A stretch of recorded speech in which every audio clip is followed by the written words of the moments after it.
भी होंगे, स्वस्थ होंगे, सुरक्षित होंगे और कोविड प्रोटोकॉल्स को फॉलो कर रहे होंगे। पिछले वीडियो में हमने भारतीय संदर्भ में संसदीय शासन व्यवस्था की विशेषताओं पर चर्चा की थी। आज हम इसके गुण एवं दोषों पर ध्यान देने की कोशिश करेंगे। तो पहले संसदीय व्यवस्था के गुणों या मेरिट्स पर दृष्टि डालते हैं।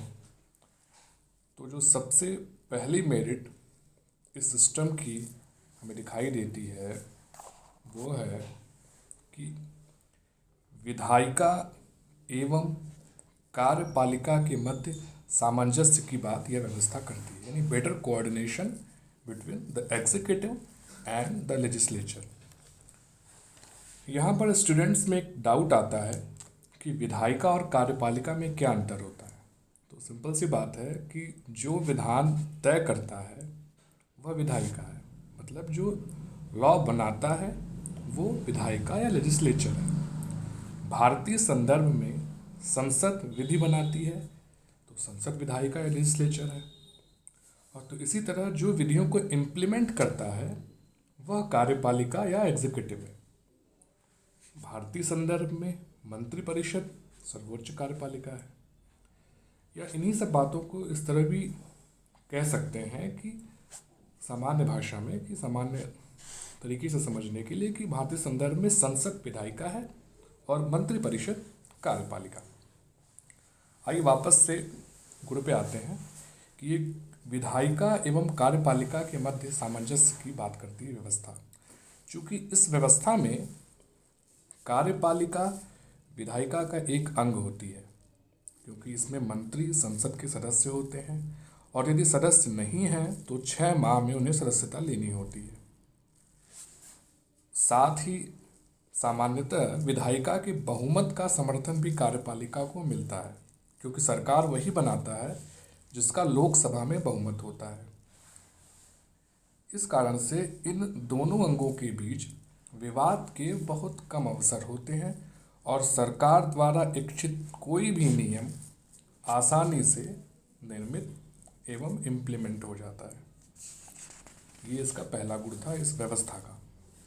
जो दूसरा गुण आपको दिख रहा होगा सामने, जो ये व्यवस्था एक उत्तरदायी सरकार की बात करती है, रिस्पॉन्सिबल गवर्नमेंट की बात करती है, क्योंकि इस व्यवस्था में विधायिका विभिन्न तरीकों से मंत्रिपरिषद के ऊपर नियंत्रण स्थापित करती है।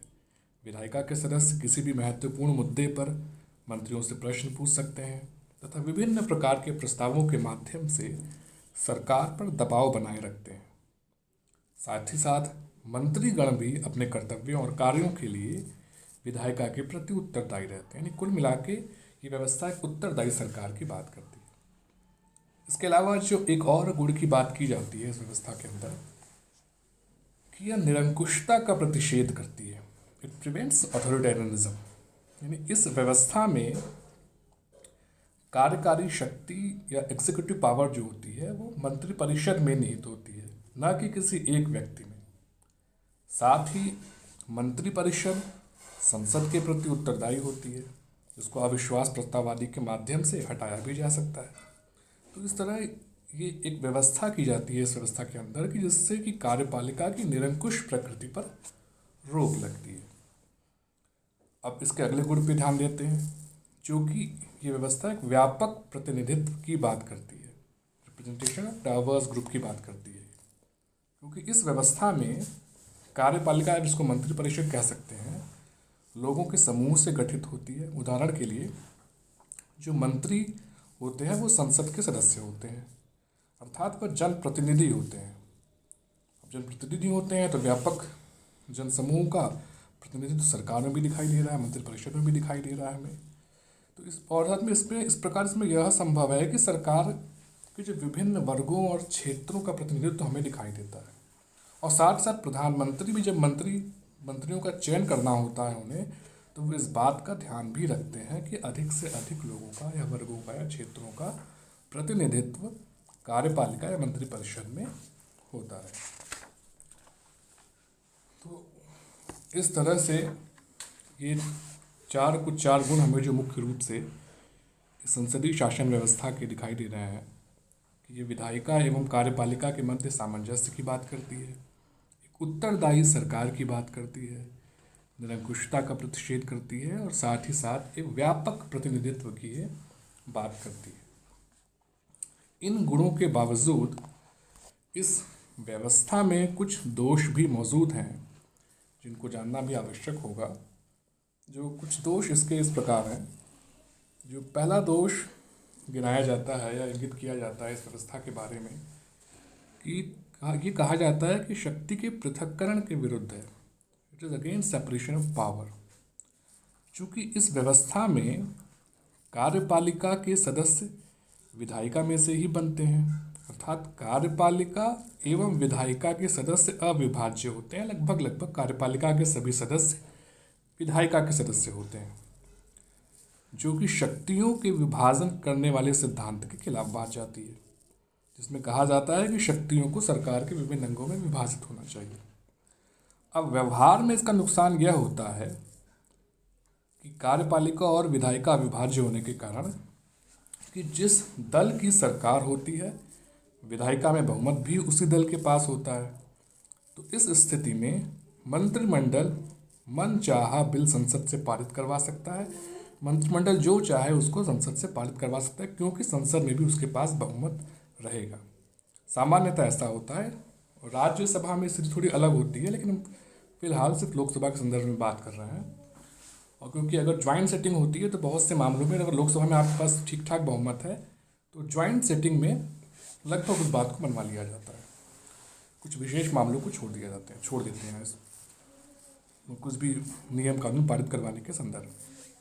तो इससे क्या होता है कि मंत्रिमंडल की निरंकुशता कायम हो जाती है, शक्तिकरण के शक्ति पृथक्करण के विरुद्ध चीज़ें होने के कारण। एक और जो दोष बताया जाता है इस व्यवस्था का कि ये इससे अस्थिर सरकार बनती है। इस व्यवस्था में एक इनस्टेबल गवर्नमेंट बनती है, क्योंकि इस व्यवस्था में सरकार का अस्तित्व इस बात पर निर्भर होता है कि लोकसभा में उसके पास बहुमत है कि नहीं।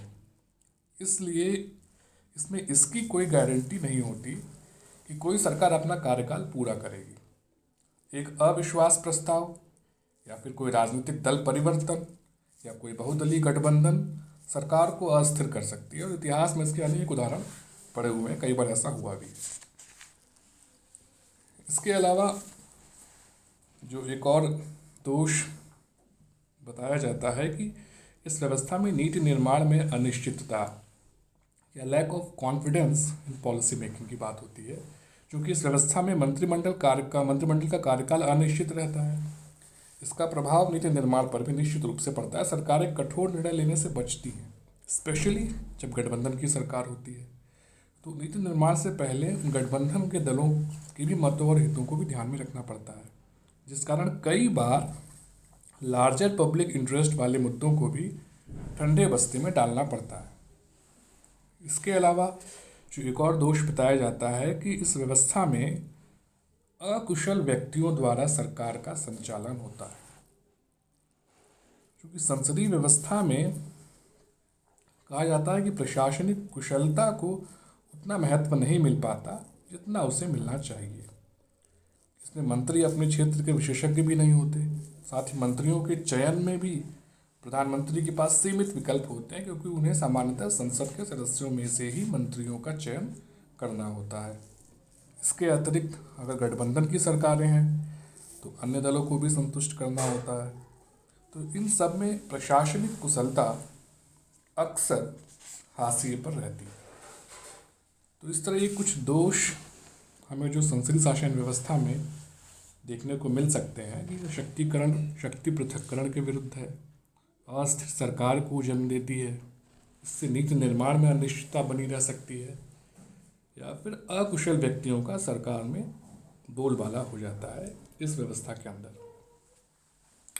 इन दोषों के बावजूद भारत में आज संसदीय व्यवस्था कायम है। तो इसकी स्वीकार्यता के पीछे क्या कारण है?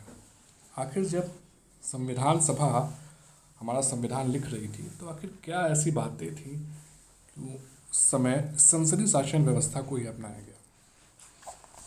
तो इसकी स्वीकार्यता के कारण में देखते हैं सबसे पहला कारण जो कहा जाता है कि हमारे यहाँ उत्तरदायित्व को वरीयता दी गई, प्रेफरेंस टू रिस्पॉन्सिबिलिटी, स्थायित्व की अपेक्षा उत्तरदायित्व को वरीयता दी गई, क्योंकि संविधान सभा के अंदर भी संसदीय शासन व्यवस्था और राष्ट्रपति शासन व्यवस्था के मध्य बहस हुई थी, जिसमें निष्कर्षतः राष्ट्रपति शासन व्यवस्था के स्थायित्व की तुलना में संसदीय शासन व्यवस्था के उत्तरदायित्व को वरीयता दी गई और इसीलिए इस व्यवस्था को अपनाया गया। इसके अलावा जो एक और कारण है इसकी स्वीकार्यता के पीछे कि हमारे यहाँ विधायिका एवं कार्यपालिका के टकराव को रोकने की आवश्यकता को पर बल दिया गया था। इस कारण से इस व्यवस्था को अपनाया गया, क्योंकि संविधान निर्माता चाहते थे कि विधायिका एवं कार्यपालिका के बीच टकराव को नकारा जाए, जो कि अमेरिका की राष्ट्रपति प्रणाली में पाया जाता है। उनका मानना था कि प्रारंभिक लोकतांत्रिक सरकार के इन दो घटकों को टकराव से बचाया जाए तथा ऐसी सरकार का निर्माण किया जाए जो कि देश के चहुमुखी विकास के लिए अनुकूल हो। इसी टकराव को रोकने के लिए संसदीय शासन व्यवस्था को हमारे यहाँ अपनाया गया। साथ ही साथ एक और जो महत्वपूर्ण कारण है हमारे यहाँ संसदीय शासन व्यवस्था को अपनाने का, वो है भारतीय समाज की प्रकृति। जो नेचर है इंडियन सोसाइटी का, वो संसदीय शासन व्यवस्था के अधिक अनुकूल है, क्योंकि भारतीय समाज विभिन्नताओं और जटिलताओं से भरा हुआ है। इस तरह के समाज में संविधान निर्माताओं ने संसदीय शासन व्यवस्था को अपनाया ताकि सरकार में विभिन्न वर्गों, विभिन्न क्षेत्रों के लोगों का पर्याप्त प्रतिनिधित्व मिल सके, साथ ही उससे उनमें एक राष्ट्रीय भावना जागृत हो ताकि एक अखंड भारत का निर्माण हो सके। तो ये 3 कारण आपको दिखाई दे रहे हैं सामने, जो कि भारत में संसदीय शासन की स्वीकार्यता के लिए पर बल देते हैं। तो इस प्रकार हम देखते हैं कि विभिन्न दोषों के बावजूद भारत में संसदीय शासन व्यवस्था को अपनाया गया तथा आज भी इसकी स्वीकार्यता बनी हुई है। धन्यवाद।